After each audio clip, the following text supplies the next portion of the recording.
Recorded live for World Cafe, it is Snail Mail with the performance of Dead End.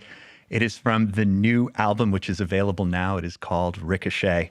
Lindsay Jordan, who performs the Snail Mail, is my guest. I'm Kaleo. It's World Cafe. Lindsay, such a pleasure to meet. Welcome to the show. Thanks for having me. How's life? How are you doing? Life is great. We're finally in the swing of things on tour, which is kind of starting a new album cycle and getting to feel comfortable. I've been having nightmares about it for months. It's so stressful because it's the cycle.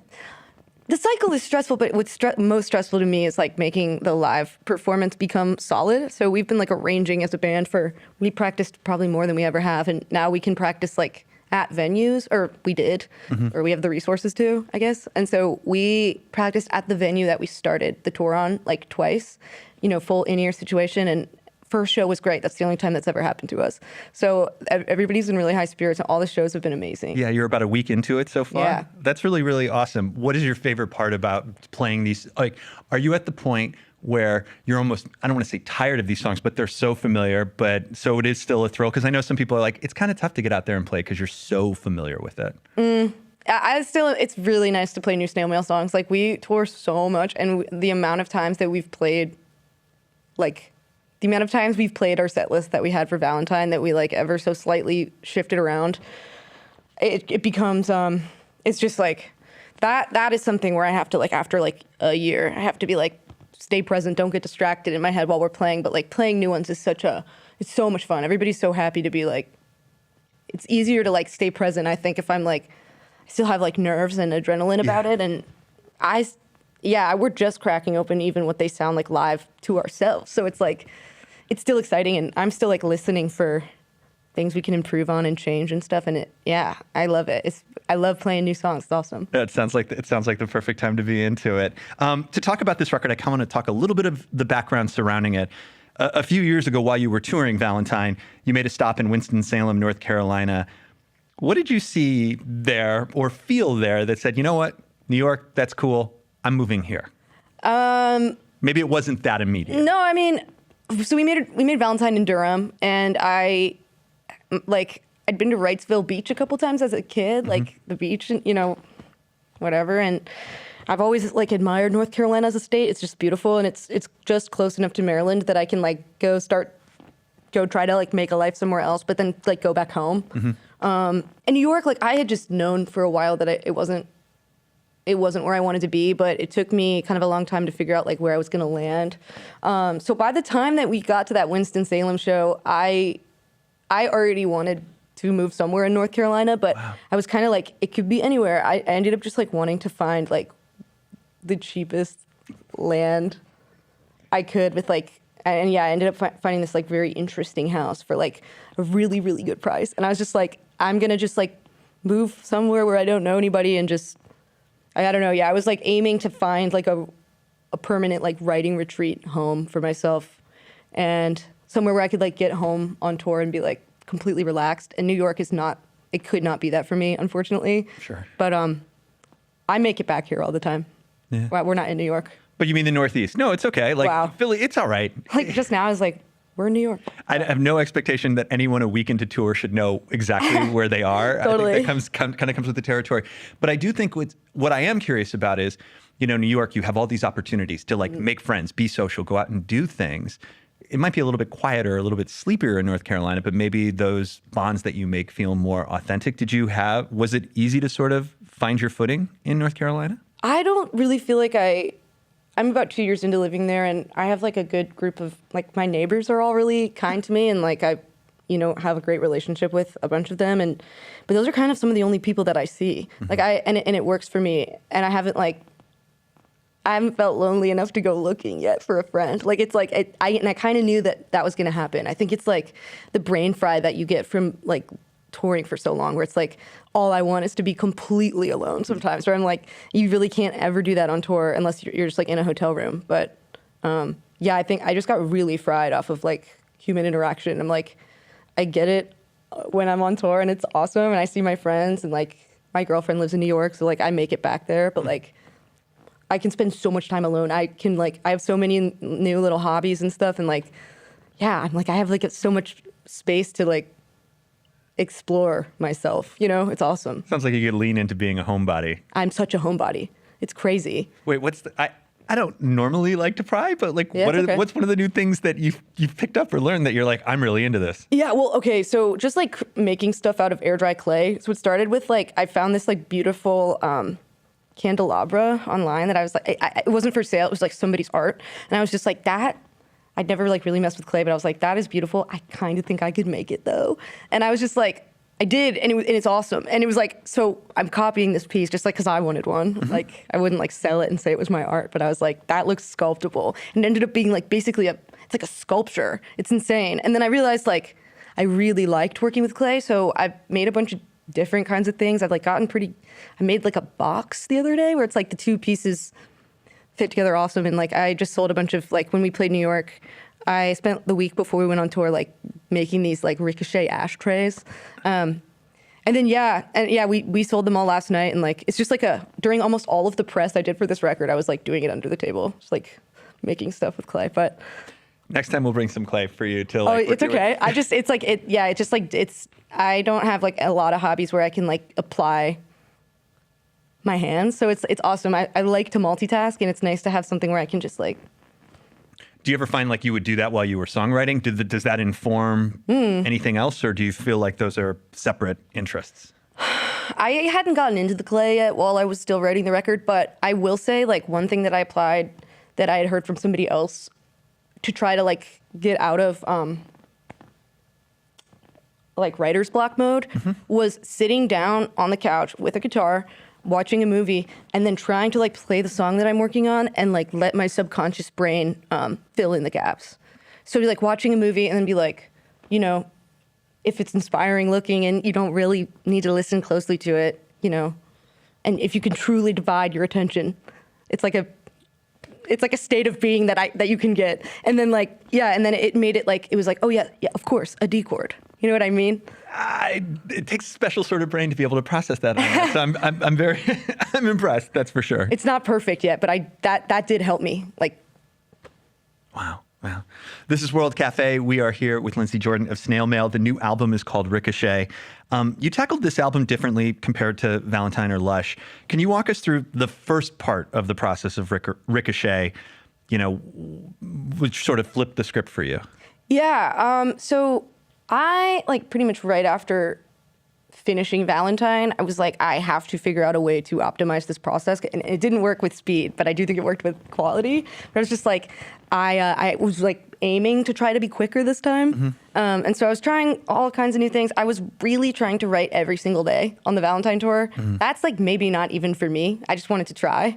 And I was just noticing that, you know, I was feeling really inspired to come up with like lots of riffs and like chord progressions and vocal melodies and stuff, but I was realizing I kind of just didn't know where I wanted to be yet with like making the album. It was like, I don't know, I was just like not ready to go from one chapter to the next until the one chapter was done. And I was like, I have no idea what this is going to be about. Surely like when it's time for me to write it, it will find me, you know? So I ended up just like working on all of them at once, only the music. And I ended up, it became an intentional thing after a while when I realized I wasn't coming up with lyrics. And I was just like, okay, I'll do that. I like, you know, put everything together, wrote all the vocal melodies to like a T, where there's like, you fill in the syllables. Like it's, and that, working on everything at once and like one thing at a time, like we'll do the music and the vocal melodies, really helped me, like not get in my head so much that I have like no idea what's going on. Like I usually work on one song at a time and I try to finish it. That's the goal. Like, and sometimes that'll be like a year. Wow. But the problem with that for me is like, I tend to, it's like, I get to a point usually, I would say like 60% of the time with those songs where I'd like be like, actually, now I don't like it anymore and I've decided it's not going to make it to the record, and I would discard it, and it would just like, I would never look at it again. But this way, like being like, if I work on all of them at once, not putting too much pressure on the lyrics, like let's put that for later. Right. You can, nothing got thrown away at all. It's like you can like look at everything like a big, I don't know, like an album. So you didn't waste as much. I didn't waste anything. Isn't that cool? That's a good way of putting that. Yeah, I didn't waste anything, which was really cool. It's like, it still took me like excruciatingly long, but my energy was, I worked on all of it the whole time. Well, And I talk to so many musicians who love constraints, like putting themselves in a little bit of a box so that they don't get overwhelmed with ideas. Totally. And what I love about this, and I hate to make a visual analogy, but as I understand it, it's almost like you've got 12 canvases out or 11 canvases out, and you're like, I'm drawing the backgrounds in. Only certain characters can fit here. Like when you make those vocal melodies, you're sort of putting constraints on what you can do lyrically. Did you like that? Would you do this again? I love it. Yeah, I loved it. I mean, I have I think a good brain for like applying. I don't know, like I feel like I could like, I feel like I would be good at like writing a score, because I'm like, if I could be like, okay, here's, or not to be cocky, but I do think I would be good at writing a score, because my brain is like, especially if it's somebody else's thing, like applying like effort to like being like, okay, I'm going to make this for this. My brain works like really well under those circumstances. And so this is like, I feel like I just like was trying to figure out how to trick myself into like not putting too much pressure on the process, and then just like, I don't know, but the canvas analogy is good. It was like, there was a lot of Frankensteining that was possible with both the lyrics and the music part, but it'd be like, you know, since everything was happening at once, it'd be like, okay, here's this like riff that maybe like I've actually decided could actually be better in this other song. Let's just like change the key of the riff. Yeah. And it'll go here. And maybe it doesn't work as a vocal melody, but it actually works as like a piano part, like stuff like that, which was really cool. And then the lyrics, same thing. I was like trying to build a universe. So I was like, okay, Swamp Monster doesn't fit here, but it could go in Agony Freak. Like, and it's like, yeah, like the bodyguard of heaven, like I don't think fits in this one, but we'll put him over here. And so that was like really, really helpful to me to not like, I just didn't give myself the chance to be like, goodbye. Yeah. You didn't kick out any worthy part of the song just yet. Well, because everything can be fixed. That's the thing about the kicking things to the curb, where I'm like, everything can be fixed. Like nothing ever, it never has to be devastating. You know what I mean? Was it devastating to lose songs in the past? That was like the worst part of songwriting. I feel like that's why it took me so long. It's just be like, at first, now I'm like, it was taking me a long time because I was like really tinkering with everything for so long. But yeah, it's devastating. It makes you never want to write again. And then like, that's not good. No. And part of like me realizing something needed to change was like sometimes going back to those voice memos that I was like, I'm never going to listen to the song again, and being like, that was good. That was good. You might have more. There's a ton. I use them all the time now. There's like so much stuff to pull from where I'm like, I just have to be like gentle with my judging of myself before I can like make something what it is, if that makes sense. Absolutely. This is World Cafe. We're here with Snail Mail, Lindsey Jordan. The new album is called Ricochet. So we talked a little bit about the music being made. Lyrics came over the course of a year, and I wanted to spotlight something that you said when you were on All Things Considered and talked about how My Maker was the first song to come to you. Take a listen to this from the album.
How did that become the jumping off point? Like, how did you know what you wrote there was where it sort of like was the keystone for you? That riff was like, that was like one of the second things I wrote while I was starting to like play around with instrumental stuff. And that was all like, that was like 4 years ago. So I was like messing with that riff for such a long time. It was important to me that it was like, it was not wasted, I guess. It got to that point where I was like, I had a ton of these riffs where I was like, well, you know, this has to be good. I have to use this for something good. And I was like, for some reason, that is one of the ones that took the longest to finish, but that is the first lyric that came for like the second part. For some reason, my brain was like, I do kind of want to say that I think that there's nothing up there. Yeah. But also like that kind of added to the, knowing that that's where I was like starting, I was sort of like, I kind of had to like sculpt who I was going to be as the narrator before I could like write anymore with that song. Cause I was like, I don't want to sound like jaded. I don't want to sound like I think I'm like a religious expert, but I want to talk about this like human thing. And so then I was like, all right, like it became like, let's get intentional with the lyrics now. We'll dive in here. But the first line I came up with was, and above us it's just sky. And then I was like, it was really hard for me to fill stuff around it, but I was like, that's cool. That's the first thing that's coming to my head lyrically that makes me feel like excited. Oh man, that's so awesome.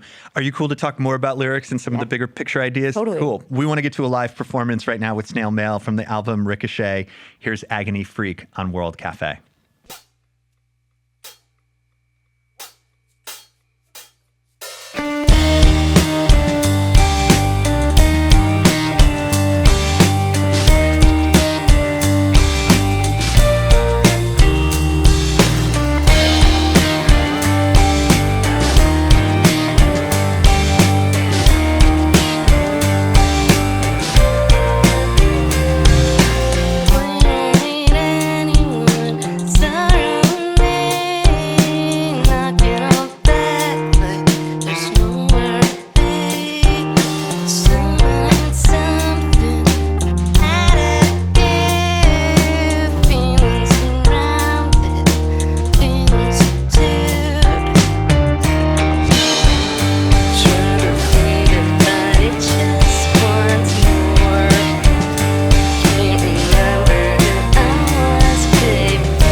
Recorded live on World Cafe, it is Snail Mail with a performance of Agony Freak. The new album is available now. It is called Ricochet. I'm Kaleo. It's World Cafe here with my guest, Lindsay Jordan, who is Snail Mail. So I want to ask you about a particular film that I know sort of inspired you. Schenectady, New York, or Synecdoche, New York. I have a hard time distinguishing to it. It's a 2008 Charlie Kaufman film, Being John Malkovich, Eternal Sunshine of the Spotlight. You got this. One last time. Wow. Okay. So there is this film. It is called Synecdoche, New York. It is a 2008 Charlie Kaufman film. He's the writer behind Being John Malkovich and Eternal Sunshine of the Spotless Mind. You've talked about this movie a bunch. I decided to watch it last night. And That's awesome. I think it kind of broke my brain a little bit. I feel like this is not a one movie watch. What was your reaction the first time you saw this film? Okay, so I did a rewatch as well. So I've seen it twice. Okay. But 3 years ago, I saw it for the first time. I checked Letterboxd for accuracy, and it just like activated this horrible religious OCD inside of me that religion has always been like a crazy hotspot for me as a person with OCD. So when I was a little kid, like, I think it genuinely started with like going to confession. And I know so many other people raised Catholic that like I swear to God, got OCD going to confession. It's like OCD fodder. I don't know what the word is. It's like OCD it's like it gives it to you. It primes you for it. It does. It's crazy. It's like I gotta confess. And so yeah, I had it about heaven and hell. I had it about confessing. And then when I got older, like I was able to kind of bury that down deep, but I didn't realize I'd been like really avoiding death stuff just like as much as I possibly could, just like I guess subconsciously. And I saw that movie not knowing I'd seen all of his other movies. I love his movies, and I love that movie now that I've like had more time to sit with it. But yeah, it just made me start. I became very obsessed with death for like it like destroyed my quality of life for like an entire year, and it continues to in some ways, but it's not anywhere near as bad. Like I can write about it, I can talk about it, but it was like it killed me. I have no idea. I was just like couldn't even like look at a loved one without like feeling like I needed to cry, like sick to my stomach. 'Cause I'd be like, what am I gonna like form all these relationships on earth and then just like say goodbye? Yeah. Like all I could think about when I like pet an animal. You know what I mean? It just was like ruining I couldn't like, it's like be like at the bar and be like, oh my God, I'm gonna like lose my family one day. Like In the movie, they say it. The ending is baked into the beginning, right? And I should try and explain for the audience what the plot of this movie is, even though there is a plot, but the plot isn't necessarily important. You know, Philip Seymour Hoffman, his life is the first 15 minutes are brutal. His life is falling apart. And it really is, he's making a play, and it takes place in a warehouse that eventually becomes so big that it turns into this absurdist fantasy. And it's less about that and more about relationships and where they start and where they end and what you mean. Like, did that help you with the sort of understanding of death? No. I thought it was like really nihilistic, like really nihilistic. Like maybe I'm reading it wrong, but I was just like, it's such a like negative outlook as to like what is down the line for us all. And I already am like a person that struggles so much with like jumping ahead and getting worried about things that don't matter for a long time. And I'm like, that one just like, I was like, oh, I never thought about, oh, thank you, Charlie. I never thought about like, you know, like Sometimes what it would feel like to lose my wife. Like I just, It's an opposing point of view sometimes is all you need to sort of maybe ground yourself in it. I don't know. I still think about okay, so I'm recovering Catholic as well, went to seminary. And so like, that's all baked into like my fear of starting anything is that whatever that thing I start is ultimately going to end. So when you're thinking about maybe going, I don't want to do confessional songwriting as much as maybe that was something that I was drawn to earlier. When you start unpacking these like big capital Q questions, like, how do you like where do you start biting off that? Like, do you go back to your past? Do you attack it from the present? I feel like this was like definitely something where I was like breaking it off into tiny pieces because I did once I had that like maker line, I was like, I do want to talk about this like thing that's been such a big part of my life for so long, but like I do have to decide if I'm going to decide like if I'm going to be putting what I think is like nihilistic content into the world, or if I'm going to be like asking questions, or like, I think it's such a big thing that's like everybody has their own relationship with it. And it's like, it feels like really bold to be making any like major points. So I was like, how do I keep it curious, I guess, but also like kind of reflect where I've been at for the last. You got to be honest with yourself. Yeah. And so it's almost like, I feel like it's still confessional. It's still snail mail. I still struggle with confession OCD. The music is going to be confessional, but like I think it was like a big part of it was just being like, I'm like, I have to be careful. Like how I'm going to speak here. And that made it way less like spilling my guts. Like I felt like I had to be really intentional with like, I don't want to. Is it respecting other people's viewpoints? Absolutely. Yeah. I mean that, like, I don't think that I know better than anybody else about what does happen. I don't want to know. And I'm like, I think like if I really came out and was like, there's no heaven, like there might be, I don't know. But I think that's the beauty of it is there is no right or wrong answer. It's just your own personal truth. But you're right. Sometimes people, like, we can disagree on what there is, and that's fine. Like, that's part of the joy of the mystery for me. And, you know, ultimately what leads us to a path of faith, if that's where you're going. But, like, your intention, your experience is your own. Totally. I mean, I agree. I think that it's still, you know, I think I'm still speaking very personally in it, but it was like a thing for me of just being like, I don't know if I'm going to like,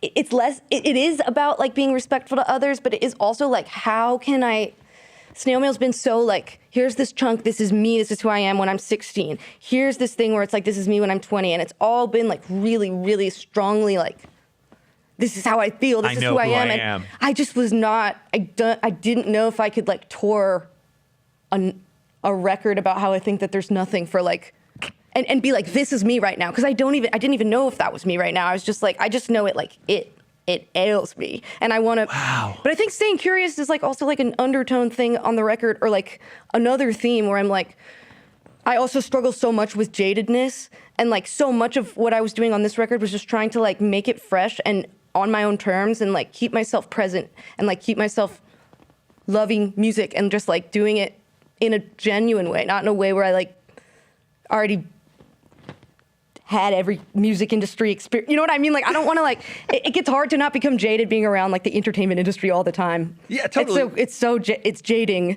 But you know what's cool is when I'm watching you with your band working through these songs in the room, it feels like it's almost like a protective bubble or a barrier that keeps that out. Thank you. I mean, well, they're all like, Ian was in the band in 2017. Alex and Ray are like the original. I mean, they weren't on Have It, but they were like, they were pretty much been in Snail Mail the whole time. So Isadora is in it now, and she's just like a close friend of mine. And it's just like, that's another thing that we do too. It's a conscious decision to like make sure it doesn't become like this like machine zombie parade. Yeah, just like nobody wants to watch like a jaded jerk on stage being like, I hate being a rock star. Like, so that's like, I think that all feeds into the like the bigger questions in it too, though, because it's just like I have had a lot of experiences, but I don't by any means think I like have it all figured out. And like, but yeah, this is how I'm like moving through the world now. It's like, I'm going to be proud of my work, proud of my actions, like a good friend, and like, just try to keep my eyes on the prize. You know, like, I don't know how else to explain it. It's just like all about just like tricking myself into being like, hell yeah. Yeah. That's a good mantra. I believe someone once famously said, fake it till you make it. Yeah. Yeah. Totally. This is World Cafe. We're here with Lindsay of Snail Mail. The new album is out now. It's called Ricochet. I think from a sonic standpoint, Butterfly might be my favorite song on the record. There's this tension in the guitar that just has this driving forward momentum. When you had this sound as your basis in the canvas, what did it sort of spring to mind going, I want to do this lyrically? Or was it a Frankenstein situation where it's not, maybe the lyrics weren't necessarily I think Butterfly's pretty pointed. I feel like that one is like really easy for me to explain, if that makes sense. Like, it's like, I mean, I kind of have an assumption, maybe about something we were just talking about. Yeah. Yes, absolutely. The music industry complex. Yeah.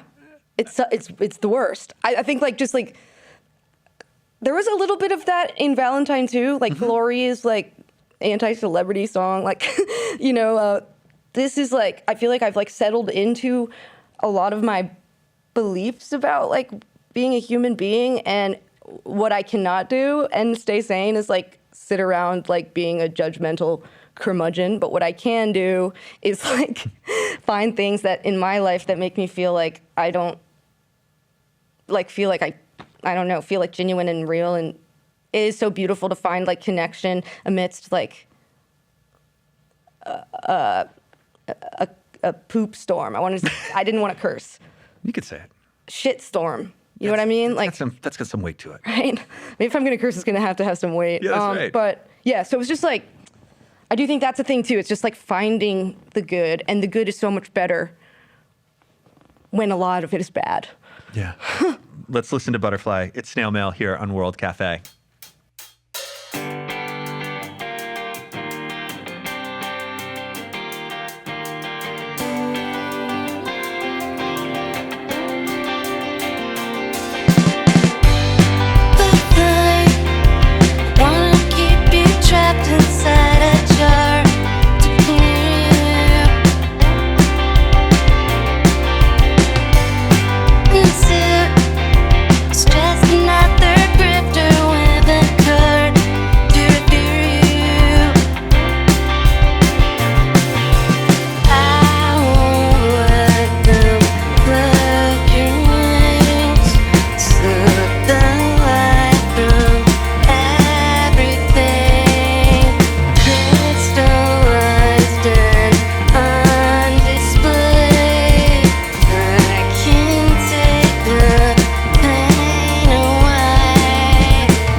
Something that another just to feel alive, and you are, oh yeah, and you are.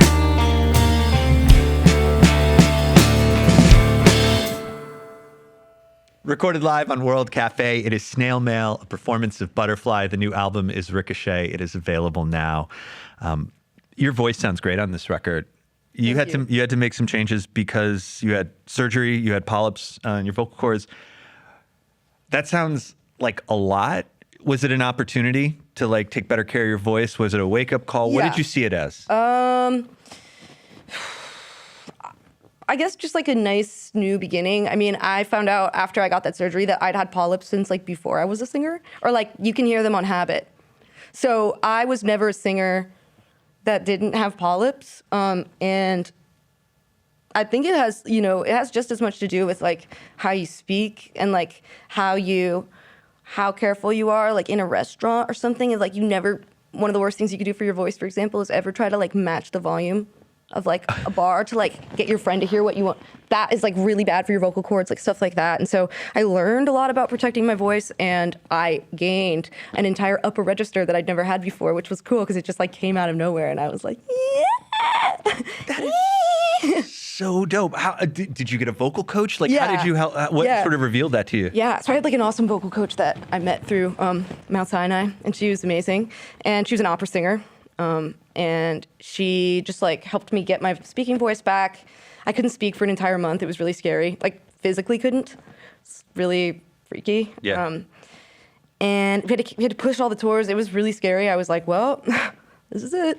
And then when I got the surgery, one of my biggest fears was just like that people weren't going to like my voice anymore. Because that's like the snail mail thing. It's like my voice is like... You have a very distinct, Yeah.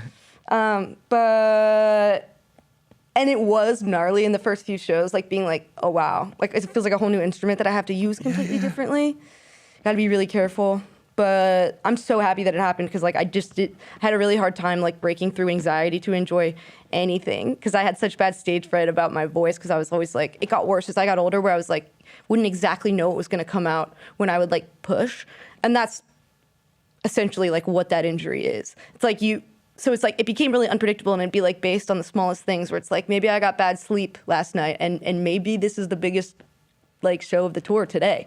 So and I'm at the whim of my voice. And it's like reliability isn't there. Yeah, you just got to learn to like. You got to learn to partner with your voice. So do you feel like now your voice is a good partner and you're a good partner to it? I hope so. I take a lot better care of myself. I think I've like.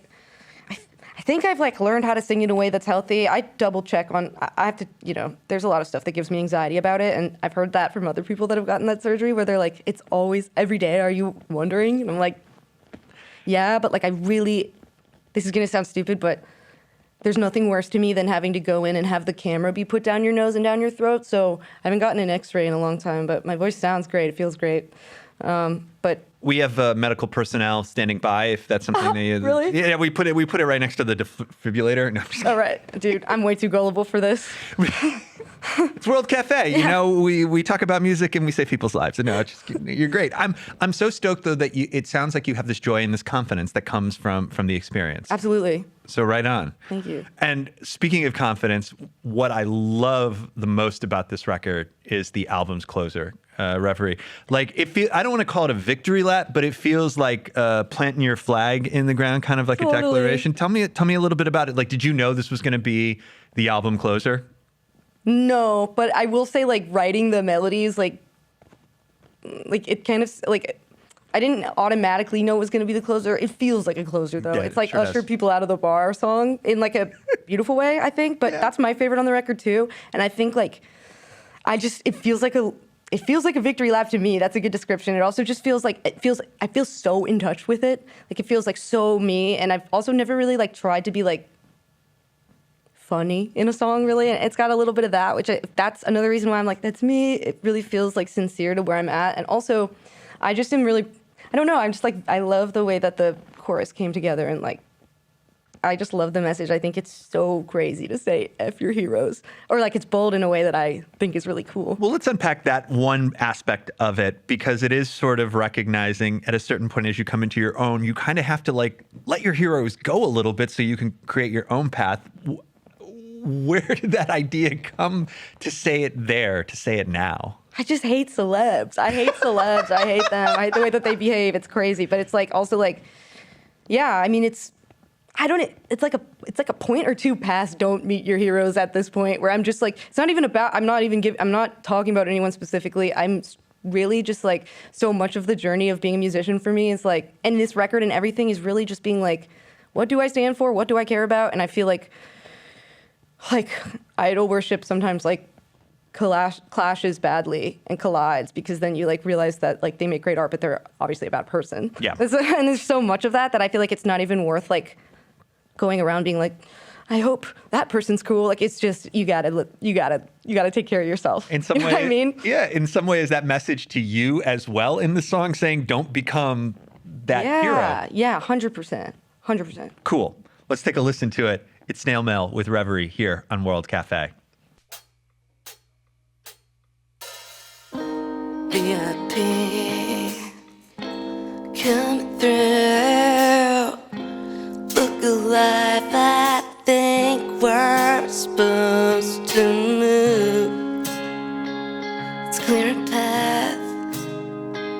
This is important.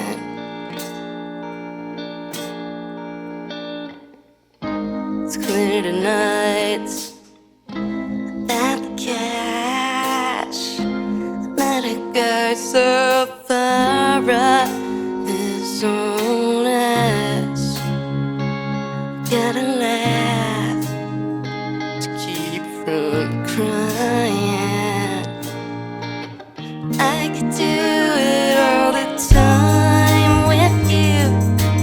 Life is so worth living now. And from our castle in the clouds, the planet looks so small. Big shot, who cares? Loved us all will ever be. Then we'll bask in our reverie with hands up in the air.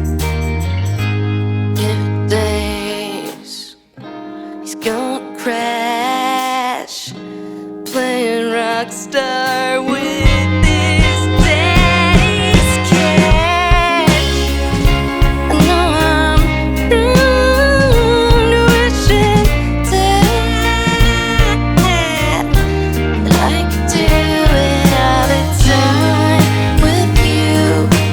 Life is so worth living now. And from our castle in the clouds, the planet looks so small. Big shot, who cares?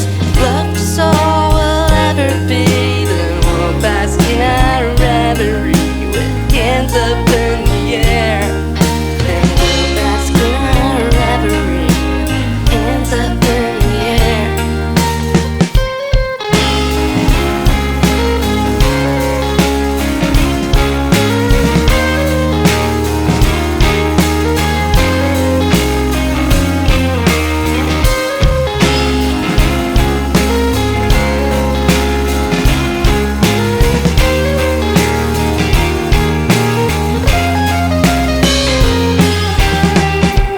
Those stolen zombies are gonna